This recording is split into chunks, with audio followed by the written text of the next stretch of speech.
Hello, my name is Ezra. And I'm Josh. And today we're having an interview with Westford veteran Paul MacMillan. A Conversation with a Westford Veteran is a program of the Westford Museum and Historical Society to conduct interviews of the Westford's Korean and Vietnam veterans. This project is sponsored by the Massachusetts State Historical Records Advisory Board and the Veterans Heritage Grant Project. Before we get started, let me introduce myself. My name is Ezra Berson, and I am a senior at Westford Academy, class of 2023, and a Capstone intern at the Westford Museum. I'm looking forward to majoring in history at Framingham State this fall. And I am Joshua Strong, also a senior at Westford Academy, class of 2023, and a Capstone intern at the Westford Museum. I'm looking forward to studying in atmospheric science at UMass Lowell. The Westford Academy Senior Capstone experience provides seniors with the opportunity to apply what they've learned in school to the real world. Students pursue an internship in a local business or community service for the fourth quarter of the senior year. Today we are speaking with Paul MacMillan. Mr. MacMillan graduated from Westford Academy in 1964. He was a part of the football team, the basketball team, as well as the track team.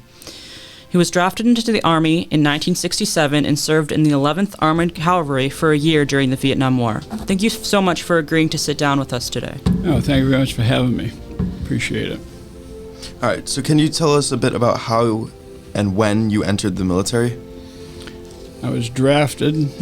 That was prior to numbers. They didn't have numbers back when I was drafted. October 11th, 1967. And what kind of training did you have? I was drafted and I went to Fort Dix for basic training. That was infantry. Went to Fort Jackson for advanced infantry training.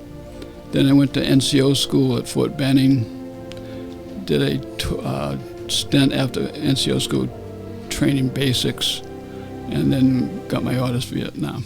And where did you go after your training, and what was it like there? After I went to Vietnam, you mean? Yeah. First of all, everyone goes to a replacement center, and that's when you get assigned to the unit you're going to serve with over there. No one really has a choice on it. They just pick you at random and match you up to your MOS, what your skill sets are, and that's how you end up with a unit that you were with. And what kind of duties did you perform there? Well, I was assigned to the 11th Armored Cavalry. We were a regiment size. I think 14 different troops with we had three squadrons plus our headquarters squadron, and then the squadrons down to you had three platoons per squadron, three platoons per. No, we were in a company. We were a troop. You had three platoons to a troop, plus you had your headquarters troop for each squadron. So that's how it broke down. I was 11th Cav A Troop, 1st Platoon, 1st Squadron. So if you had a org chart, we were at the top of the org chart and we got volunteered for a lot of things because of that. Alphabetical order, you're first. And what kind of action did you see there? More than I wanted to.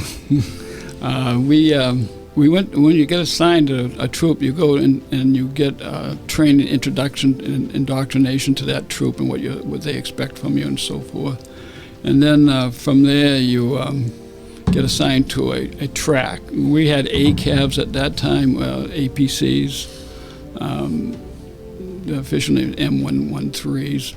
And then everybody at first, you're assigned to a track. You get assigned with either 4 or 5 men. 5's good because it gives you an extra guy for sleeping guard duty at night, because someone's on the track 24/7 on the 50 caliber.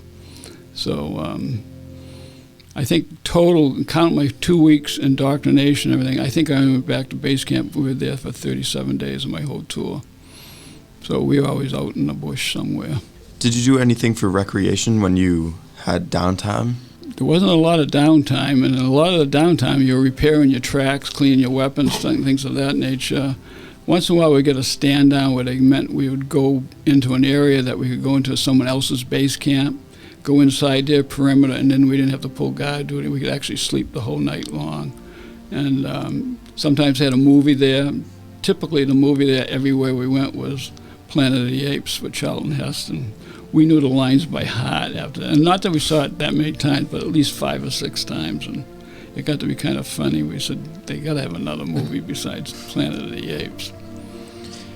And earlier when we spoke, you mentioned your unit having some animals with you. Can you tell us a bit about that? Yeah, we had a couple of different animals. We had a puppy. We found a puppy. They rescued it, and everybody put a name in a pot and pulled it out, and the name that came out was Dog, so it got called Dog. It was there the whole tour. I was there. We had a monkey that was called Arthur. He was a spider monkey. When I got there, the person I had replaced was there a year ahead of me, and Arthur was there before he was there.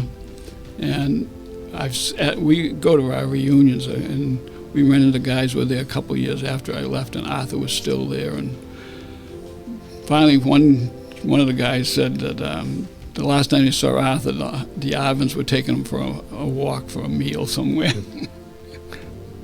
And Arthur would have been the meal. Then I had a gibbon monkey. We were doing an R&D riff, and the Arvins had killed the mother because they were clearing with Roman plows. They clear off the land along base camps or along roads to give it better fields of fire and takes down their cover. So the baby monkey was on the mother, and I grabbed the monkey. They wanted to kill it too and eat it, but I took it. We raised it. It was a nice monkey. Arthur didn't like me after I got a monkey of my own, but it's really the platoon. It wasn't anybody individual monkey. Everybody shared all these pets all the time. Moving on, we understand that in order to receive a Purple Heart, you would have sustained an injury. Would you mind telling us that story? Mine was I got shot through the jaw and the leg and the hand, and April 13th. At 1,300 hours, my track was 1-3, so 13. I had 13 more days to come offline, and I've been gone on R&R in 13 days from then. So 13 is kind of a lucky number for me, I guess. Kind of superstitious now, you know. Yeah. We survived it. But I got shot by an AK-47. I saw the fellow that was shooting me. We were in we ran into a base camp, and they were coming up out of spider holes all over in bunkers, and 2 came up at the same time. I swung my 50 over to take care of one, and then the other one sprayed my whole track down. My driver's the only one that didn't get hurt. My gunner got through the head, and my loader lost an arm, and then I got it through the head as well. What was it like recovering from those injuries? A long time. I was in a hospital for 10 months after that. I was wide shut. I couldn't eat or drink anything. I could drink liquid, but I couldn't eat anything. Had a paralysis from the waist up, a partial. And I went to 13 different hospitals on my journey getting home. Ultimately, I went from Walter Reed to Chelsea Naval Hospital because of a surgeon that could perform the surgery that would correct my paralysis a little bit. And I actually got discharged out of Chelsea Naval Hospital. And what was it like adjusting to life back home? I think I had it better than some people. I mean, being in the hospital wasn't so hot, but I wasn't exposed to any of the stuff of what a lot of the guys got seen coming back, because being in the hospital, you were kind of confined there, and you didn't go out to the public that often. Although towards the end I started to come home a lot on leave on weekends, because I was at the point where I was ambulatory enough that I could do what I wanted and go home, because no sense in keeping you for the weekend. And did you keep in touch with anyone you served with during the war? Oh yeah. They let me out of the hospital on a Thursday. I got married on a Saturday. And I didn't know it, but when I come home to my parents' house, I had 5 of the guys I went to in the service with over in Vietnam, staying at my house with a couple with their wives, which I didn't know about. And Chris and I, my wife, when we got married, before we got married, we took these guys out to, they had never seen the ocean, the Atlantic Ocean or anything. We took them out, bought lobsters and stuff like that from them, using our honeymoon money. So we had a real short honeymoon. And after the honeymoon, I had to come back and go in the hospital again for a little while, in and out. Do you attend any reunions, and what are those like? Yeah, I didn't go for a long time because we weren't that gung-ho about sharing the experience with everybody. And then there's only 8 guys that I survived with that I knew really well. And one of them happened to live in Las Vegas where they're having a reunion one year, and he was sick, and he says, let's get together before we all disappear from the face of the earth. And so we all made our plans. We contacted all the other guys. Everybody said good, and we all had our tickets, our plane trip tickets, our reunion tickets. And 2 weeks before that, his wife called up and said he had a heart attack and died, so we didn't really see him. But I'd seen him a couple of times. We went and visited him once in Las Vegas when we went out to national parks. And then when my son got married in California, he came to the wedding out there as well.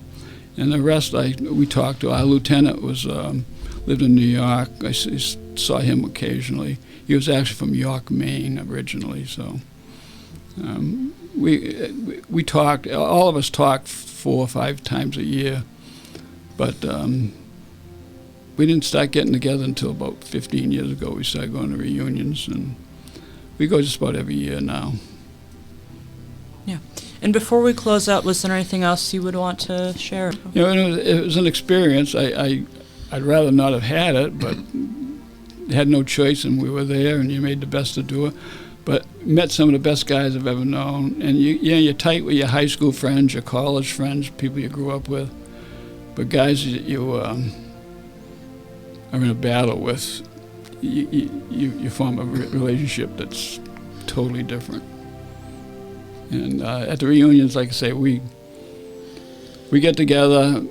We don't talk gore or any of that stuff, but we try to make the best of it and have a lot of laughs. And our reunions used to be, we were one of the smallest units in Vietnam, just being a regiment size, but we had the largest reunion of any unit in Vietnam. We were up to 2,800 guys at one time. And this past year, we were down to 800 because COVID's taken some reason why people don't go, and then they're aging out and dying. So we now have all those who survived our unit. We now have more dead than alive. Well, Mr. MacMillan, it was an honor to speak with you today, and we'd like to thank you for your bravery and your sacrifice. Well, thanks for having me. It was a pleasure meeting both of you, and I hope your program's a success, and thanks again for having me.